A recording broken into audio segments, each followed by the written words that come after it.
آفستگیری دستگاه T32 رو براتون انجام میدیم. میخوایم ابزار 6 رو آفستگیری کنیم.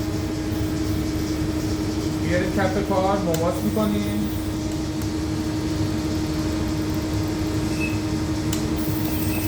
کف کار مماس میکنیم، میریم صفحه آفست، تول دیتا، Z6 ردیف تول ست، کیس رو روشن میکنیم، 0 ممیز اینپوت. بعد میایم صفحه پوزیشن، باز پوزیشن 0 رو نشون بده. وقتی که 0 رو نشون داد یعنی اینکه Z ما 0.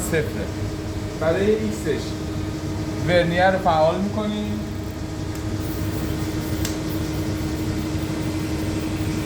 یه پاس کوچولو اگه جا داشتیم، جا نداشتیم مماس میکنیم. اگه جا داشتیم یه پاس کوچولو داخل قطعه رو میتراشیم با ورنیر.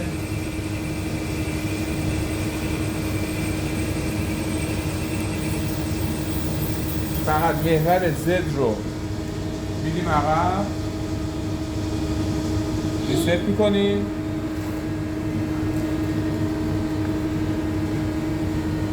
اندازه گیری میکنیم داخل رو که تراشیدیم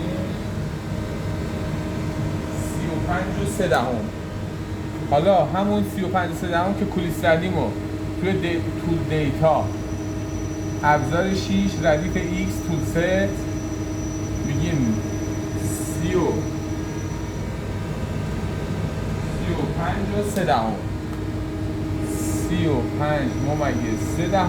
اینپوت. تیچ رو روشن میکنیم، 35.3 اینپوت.